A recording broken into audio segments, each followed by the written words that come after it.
Buenas tardes. El día de hoy nos encontramos con el abogado Alejandro Arias, que muy amablemente nos va a ayudar con el cuestionario planteado por el profesor en la clase anterior. Buenas tardes, Daniel. Mira, ¿cómo estás? Bien, bien, ¿y vos, Alejandro?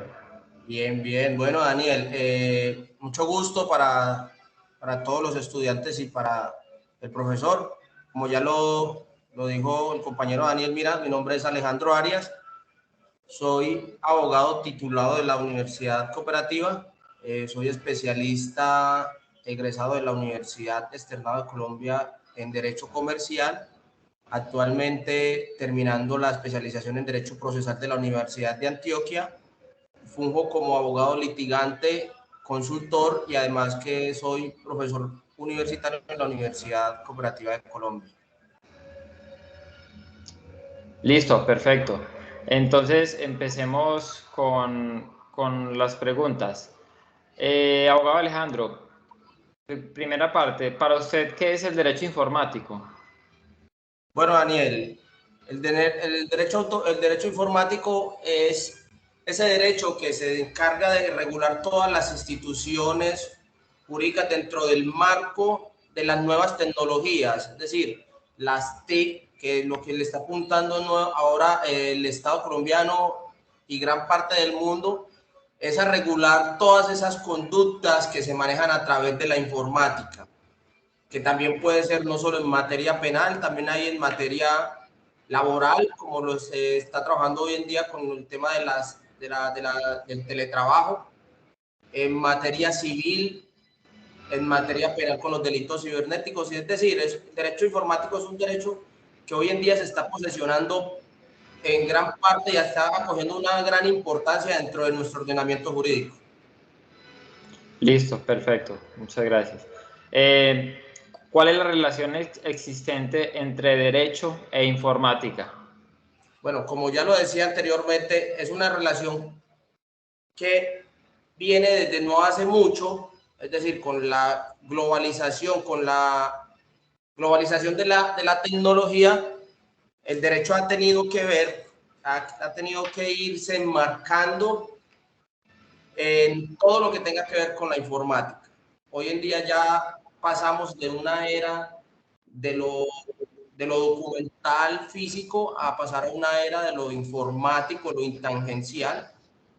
Tanto así que en nuestra justicia se está implementando una justicia digital, virtual, para garantizar más los derechos fundamentales de las personas.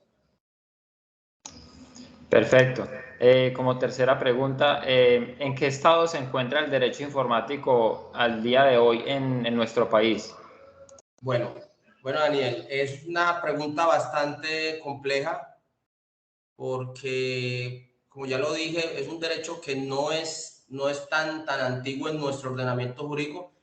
Sin embargo, desde el gobierno, desde gobiernos anteriores se ha venido trabajando mucho con respecto a darle la importancia que merece el derecho informático dentro de nuestro ordenamiento jurídico. La pandemia, si bien la pandemia trajo muchas consecuencias a niveles de salud, a niveles económicos, sí impulsó a que el derecho informático o el uso de las TIC en nuestro ordenamiento jurídico pudiese avanzarse más. Es decir, hay un paralelo de lo que era antes de la pandemia en lo concerniente a derecho informático y un después de la pandemia. La pospandemia, a pesar de todas las consecuencias que trajo, hubo cosas que sirvieron y entre esas está haber impulsado el uso del derecho informático. Entonces, en materia de derecho informático, yo siento y he analizado bajo la experiencia que he tenido que va con un crecimiento exponencial en el país. Va con un crecimiento exponencial derivado de esa necesidad de interconectarse el derecho con las necesidades de los terceros a quienes nos dirigen la norma. Todavía falta mucho camino para regular en materia de derecho informático, Daniel, te cuento. Sin embargo, pues hasta donde me llega la experiencia, creo que vamos por muy buen camino. Perfecto, muchas gracias. Otra pregunta. ¿Hay alguna ley hoy en día que proteja los derechos de autor en formato digital en nuestro país? Bueno, Daniel, en materia de derechos de autor, es una ley relativamente, por decirlo así, relativamente vieja, porque es una ley que nació en 1982. La ley 23 de 1982 es la que regula todo lo de la propiedad intelectual, que dentro de la propiedad intelectual se encaja lo que son los derechos de autor. En materia digital, sí, no hay una ley que lo diga expresamente que debe hacer de manera digital. Sin embargo, a la hora de hacer un registro de derechos de autor, pongamos un ejemplo, en materia de una canción, pues el creador de la obra literaria se debe de hacer, anteriormente se hacía de manera presencial, hoy no, hoy ya la SIC, es decir, la Superintendencia de Industria y Comercio, que es la que da el aval o da ese reconocimiento para determinar si esa obra que se está registrando es exclusiva o si por lo contrario ya ha sido creada. Y eso ya lo hace la SIC a través de una plataforma en la cual usted debe registrarse, debe tener un registro, enviar digitalmente tanto la letra como las partituras, porque si no van de la mano de las dos, si no van las partituras junto con la letra de la canción, sino solamente la letra de la canción, pues no estaríamos hablando de una canción, sino una obra literaria. Pues son las partituras las que determinan esa melodía y poder decir que estamos en presencia de una canción. De lo contrario, solamente estaríamos hablando de una obra literaria. Y es la SIC, a través de esa base de datos, donde analiza la exclusividad, la particularidad y la singularidad, tanto de las letras como de las melodías, para entrar a determinar si esa obra sí podría protegerse por derechos de autor. También es así en el registro de marcas, porque no solamente en el registro de marcas se está registrando un logo o el nombre, también se pueden registrar colores, sonidos.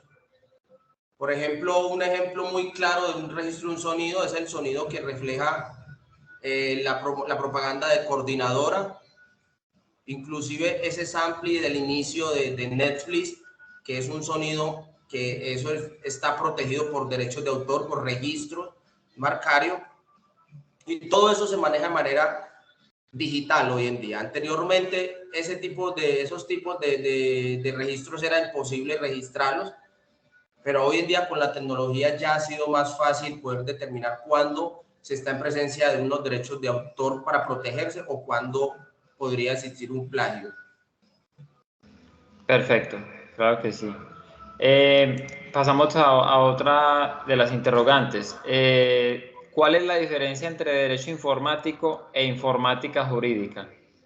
Bueno, Daniel, ya ahorita como les dije la primera pregunta, el derecho informático era como más ese tipo de instituciones jurídicas, de los marcos legislativos que regulan el derecho informático. Pero ya la informática jurídica ya vienen siendo más como los autos o todos esos documentos que se encuentran de manera ya electrónica. Por ejemplo,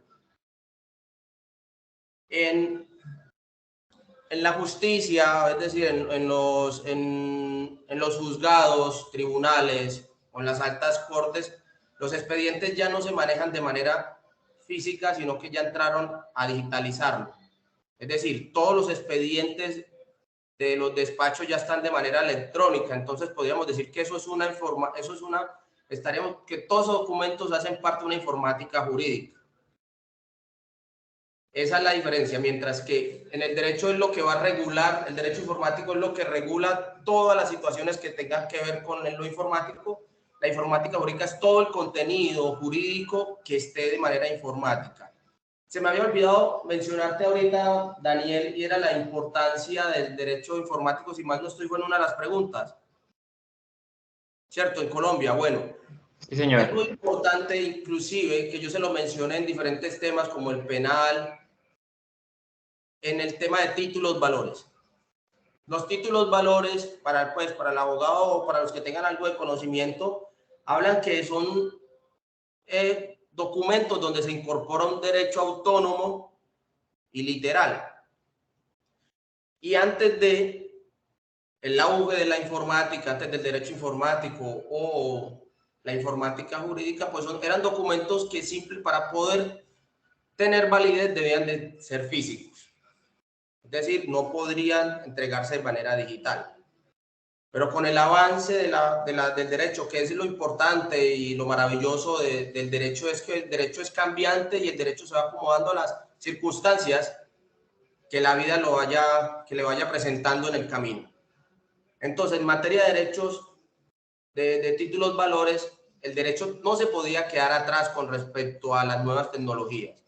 Y por eso hoy en día se maneja algo que se llama la desmaterialización de los títulos valores. Entonces, ¿qué es lo que es la desmaterialización de los títulos valores? Pues es que una entidad permitida por el Estado, que en Colombia se llama DECEVAL, los títulos físicos los digitaliza, los vuelve electrónicos, es decir, los desmaterializa, que es el término correcto para referirse a ellos, los desmaterializa, y esa validez que exigía, que debía ser de manera material, por eso viene el término, la desmaterializa y la vuelve digital. Y ellos son los que dan un certificado donde dicen que ese título valores ya no es material, sino que es digital. Y no solamente podría existir la desmaterialización, sino también la creación de títulos electrónicos. Entonces, la diferencia ahí es, si yo tengo un título material, un título valor, llámese pagaré, llámese una factura, llámese un bono de prenda, lo tengo físico, pues a través del DECEVAL yo lo desmaterializo para evitar que ese título se me pueda perder, se me pueda deteriorar, y ellos me dan un certificado. Pero si lo que yo voy a hacer es un negocio jurídico nuevo, a la creación de un nuevo título o valor con una persona, si nosotros deseamos, pues no lo hacemos de manera material, sino que desde el principio lo hacemos de manera electrónica. Entonces ahí ya no estaríamos desmaterializando, ya el título iniciaría una vez electrónicamente. Entonces puedes ver cómo es la importancia del derecho, el derecho informático en la actualidad, porque el derecho no puede ser ajeno a los avances tecnológicos. El derecho no puede quedarse en el siglo pasado donde todo debía ser físico. Esa es quizás una de las importancias del derecho informático y de la informática jurídica en nuestro ordenamiento, de la utilización de esas TIC, de las TIC, perdón. ¿Listo? Perfecto. Claro, Daniel. Sí, señor, claro que sí. Y por último, ¿en qué marco legal debe desarrollarse el teletrabajo en nuestro país? Bueno, eso es una pregunta bastante complicada, Daniel, porque lastimosamente nuestro ordenamiento aún no ha podido regular muy bien el tema con respecto al derecho de trabajo, pero nuestros próceres de la patria, es decir, el Congreso y nuestros jueces, más que todos los jueces, a través de la jurisprudencia, pues han intentado por empezar a acomodar las piedras para el camino de una buena regulación del teletrabajo. ¿En qué marco, si me preguntan, en qué marco debe estar? En el marco totalmente laboral.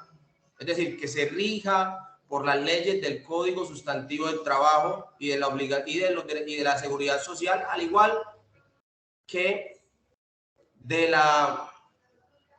Código de Procedimiento Laboral. En ese marco de la ley laboral, sin desconocer los derechos fundamentales, sin desconocer la Constitución, sin desconocer los derechos fundamentales que tienen los trabajadores. el teletrabajo aún falta mucha tela por cortar, Daniel. Falta mucha tela por cortar porque hay situaciones que todavía no han sido reguladas. Pongamos un ejemplo, Verbigracia, ¿cómo se manejarían los temas de un accidente laboral? ¿Bajo qué condiciones o qué se establecería que estamos en el marco de un accidente laboral? ¿Qué pasaría con las incapacidades? Ya en el tema de los horarios, pues la ley o la jurisprudencia, no tanto la ley, la jurisprudencia se ha encargado de decir, venga, hay ciertos horarios en los que usted puede actuar. Es decir, no en cualquier momento por el hecho de que estés en la casa, listo, su horario es de 8 horas, cumpla con las 8 horas y su empleador no debe por qué estarle poniendo funciones posterior al cumplimiento de la jornada laboral. Ha habido también muchos inconvenientes, Daniel, con respecto al uso y el desgaste del material con lo que se trabaja, con los que los trabajadores hacen el teletrabajo.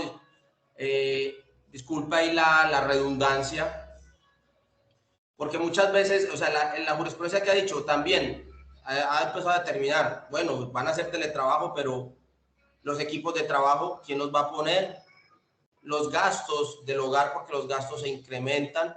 Entonces, sí, Daniel, todavía hay muchas preguntas para hacerse, pero creo que vamos por buen camino. Creo que vamos por buen camino. El teletrabajo es una muy buena ayuda, sobre todo a las grandes ciudades, en el tema de descongestión vehicular, porque pues da la posibilidad de no tener que desplazarse y eso ayuda a que las ciudades no estén tan congestionadas y también da la oportunidad para esas madres, cabezas de familia que no tienen con quién dejar a sus hijos, pues tener ese espacio de poder hacer las dos cosas al mismo tiempo.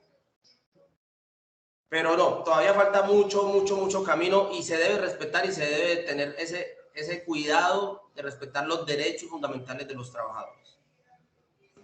Perfecto, muchas gracias. De antemano, muchas gracias, abogado Alejandro, por prestarme un espacio de su valioso tiempo para responder estas inquietudes con el fin de desarrollar una actividad universitaria. Muchas gracias, de verdad. Gracias a ti, Daniel. No, con mucho gusto por acá, lo que necesites, ustedes, sus compañeros, siempre a la orden. Claro que sí, muchas gracias. Hasta luego. Hasta luego.